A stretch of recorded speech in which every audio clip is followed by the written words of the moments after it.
Teoría del Estado justo. El filósofo gobernante. 1. Introducción. La filosofía ético-política de Platón la encontramos, sobre todo, en el diálogo República, Politeia, en Grec, escrito en su etapa de madurez, y en los diálogos Político y Leyes, escritos en su etapa de vejez. En estos diálogos, Platón expone la mejor organización de la polis, el Estado, según sus criterios. 2. Etapa de madurez. Diálogos de madurez. En el diálogo La República, Platón elabora un programa para reformar la polis sobre principios deducidos de la filosofía de Sócrates y sobre la tesis la función depende de la estructura, que implica la subordinación de las partes, la ciudadanía, al todo, la polis, el Estado. Los interlocutores de la República tratan de determinar la naturaleza de la justicia, el bien, L.I., y de encontrar su definición en la ciudad ideal, L2, 3 y 4. Asimismo, dialogan sobre las formas de organización, de gobernar, las características de sus clases sociales, etc. LV, B y 7, de los males que arrastran a las ciudades hacia la injusticia, L8 y 9, y de la condena de la poesía y de aquellas formas de arte que nos muestran una mala imagen de las cosas, así como con una reflexión sobre el destino final del alma. En el libro y de República, cuyo objetivo principal es encontrar una definición de justicia, Sócrates rechaza las definiciones de justicia comunes porque lo que Platón quiere saber es qué hace que a una acción o clase de acciones las llamemos justas. No quiere una relación de acciones justas, sino un criterio para la inclusión o exclusión en dicha relación.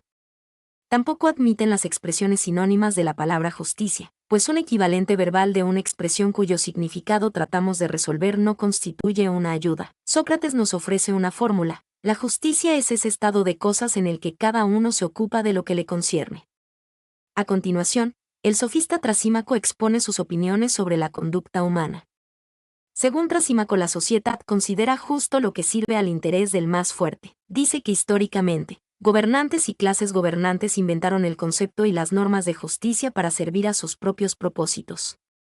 De hecho, continúa diciendo, es más provechoso hacer lo injusto que lo justo. Sócrates le cuestiona el concepto el más fuerte. El pueblo es más fuerte que el tirano, por tanto, debe gobernar, y sostiene que la técnica de gobernar debe ser practicada en beneficio de las personas gobernadas. En el libro 2, Platón sostiene que la única razón válida para abstenerse de hacer daño es el peligro de sufrirlo.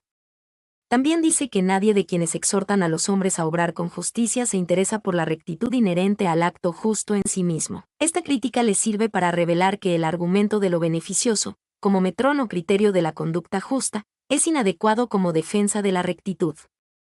Este criterio no es válido porque no defiende la justicia en sí misma. Platón pretende encontrar el criterio de la conducta justa dentro del concepto mismo de justicia, y demostrar que el hombre justo debe ser inmediatamente feliz. En el libro y de República, Platón ya había dicho que todo tiene su propio ergon función.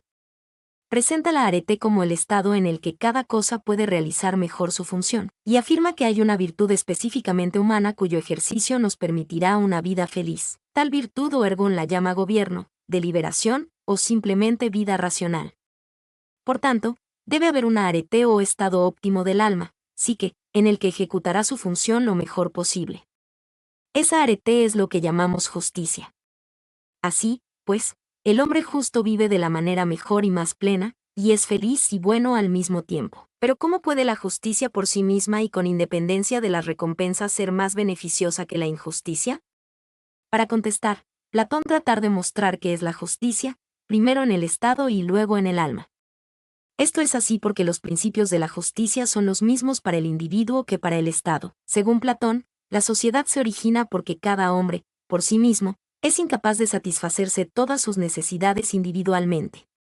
El Estado diseñado por Platón es una forma de organización que satisfará todas las necesidades básicas de la ciudadanía. Del análisis de las necesidades sociales que debe cubrir una sociedad ideal deduce Sócrates, pues, la necesaria existencia de 3 clases de ciudadanos diferentes y separadas. Cada ciudadano estará asignado a una clase según sean sus habilidades naturales, para realizar las 3 funciones que deben ser cumplir toda vida social. La clase artesana y trabajadora, que tiene la función de producir las cosas materiales necesarias para la sociedad, la clase guardiana para defender el Estado, y la clase gobernante, para organizar su vida política de la polis. Una comunidad en la que los hombres puedan vivir de manera plena y feliz tiene que ser un organismo. Cada una de sus partes debe realizar las funciones que tenga asignadas. De este modo contribuirá al orden y al bienestar del conjunto. Platón se propuso, al comienzo del diálogo República, determinar la naturaleza de la justicia, y dada la dificultad de la tarea, sugirió que podría comprenderse mejor qué es la justicia si la examinamos tal como existe en el Estado. Llegada la discusión a este punto, y ya delineadas las distintas clases de ciudadanos que forman el Estado, es posible considerar la justicia en el Estado. De las 4 virtudes reconocidas en la Grecia clásica, en el Estado ideal, Platón asigna la sabiduría a la clase gobernante y el valor a la guerrera. La templanza o autodominio estriba en el acuerdo de los ciudadanos acerca de quién ha de gobernar y en la conveniente subordinación de los gobernados a los gobernantes. Y la justicia, la arete que permitirá al Estado realizar su función propia como un organismo sano, consiste, según Platón, en que cada clase de ciudadanos se ocupe de la tarea que le corresponde, sin interferir en las funciones de las otras 2 clases de ciudadanos. La injusticia política consiste en la injerencia y la perturbación, que mueve a una clase a entrometerse en las tareas de la otra. Entonces surgen 2 preguntas. ¿Qué clase de hombre será justo? ¿Y cómo puede surgir el Estado justo? Estas preguntas se plantean y contestan juntas, pues el hombre justo solo lo puede ser en el Estado justo. Y el Estado justo solo puede existir donde haya hombres justos. Por tanto, el problema de la aparición del Estado y el problema de la educación del hombre justo tienen que ser planteados simultáneamente. Y así llegamos al momento en que Platón pone en escena el ideal del filósofo gobernante. Para Platón, el filósofo es el hombre que ha conseguido el verdadero conocimiento, conoce las ideas, los patrones universales de conducta. Por eso es el único que tiene posiciones morales y políticas verdaderas. En el estado ideal de Platón, el filósofo será el fruto más exquisito de la educación dada por el Estado. Solo él podrá diseñar el estado ideal y dirigir su realización. Pero solo en los momentos más raros de la historia, y posiblemente nunca, tendrá la posibilidad de intervenir en la creación de un Estado justo. Aquí Platón muestra su profundo pesimismo ante la vida política y su rechazo a la vida política democrática. Pero si el Estado ideal nunca se hará efectivo, ¿qué sentido tiene describirlo?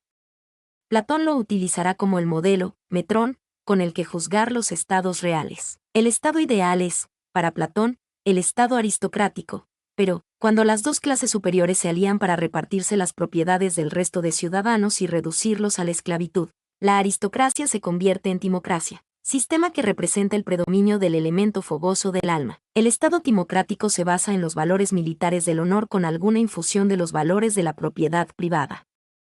Cuando domina el afán de obtener riquezas, la timocracia se transforma en oligarquía y el poder político viene a depender de la riqueza de los propietarios. En este estado, la estructura de clases se mantiene solamente en beneficio de la clase gobernante y no en interés de todo el Estado. Los ricos emplean la estructura de clases para explotar a los pobres que cada vez son más pobres hasta que, finalmente, los pobres expulsan a los ricos y establecen la democracia, en la que cada ciudadano tiene idéntica libertad para perseguir los fines de su voluntad y su engrandecimiento personal hasta que finalmente el aspirante a déspota es capaz de alistar un número suficiente de descontentos para crear una tiranía. Platón ha colocado los gobiernos sensibles de las polis griegas en una escala moral. Aunque no se trata del estado ideal, la timocracia, la Esparta tradicional, es el tipo de estado más valorado por Platón. La oligarquía, Corinto, y la democracia, Atenas, son negativamente valorados, y la tiranía, Siracusa, el peor de todos, y cada tipo de gobierno se corresponde con un tipo de hombre. Igual que el filósofo, que se rige por la razón, es el más feliz de los hombres, el estado aristocrático es el mejor y el más feliz de los estados. En la timocracia los apetitos de los gobernantes están frenados y ordenados, pero no por la razón sino por el honor. En la oligarquía todavía se ven sometidos a una disciplina, pero solo por el amor a la riqueza y por una preocupación por la estabilidad, que surge de una preocupación por la propiedad. En la democracia todos los gustos e inclinaciones tienen igual influencia en la personalidad de los gobernantes, y en la tiranía, en los hombres de almas déspotas, los apetitos más bajos, es decir, los corporales, ejercen un control absoluto e irracional sobre el comportamiento de gobernante. Platón emplea esta clasificación de tipos de personalidad para volver a la pregunta sobre la justificación de la justicia. Platón presenta 3 argumentos para demostrar que la vida justa es más feliz que la injusta. Según MacIntyre, la separación total entre la razón y el deseo implica que el conflicto tiene que ser entre la razón, por una parte, y el apetito irracional y sin freno, por la otra. Platón identifica al hombre injusto con el que persigue el placer sin límite y sin sentido, es decir, con el tirano. El primer argumento es que el hombre injusto no opone ningún freno a sus deseos, y así estos carecen de límites.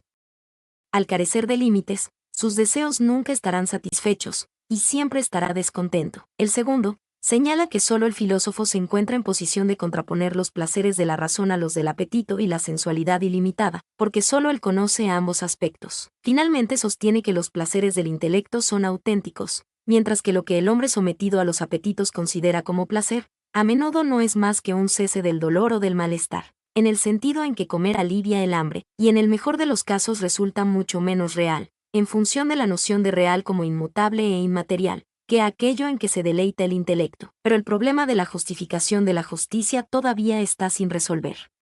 Consideremos brevemente las argumentaciones centrales de República para dejar claro por qué eso tiene que ser así dentro del marco filosófico de Platón. La argumentación comienza con la necesidad de comprender el significado de los predicados éticos con independencia de sus aplicaciones particulares. Cuando indagamos sobre lo que significa justo, rojo o igual, el primer paso racional consiste en ofrecer ejemplos y tratar de hacer una lista de acciones justas o de objetos de color rojo o de casos de igualdad.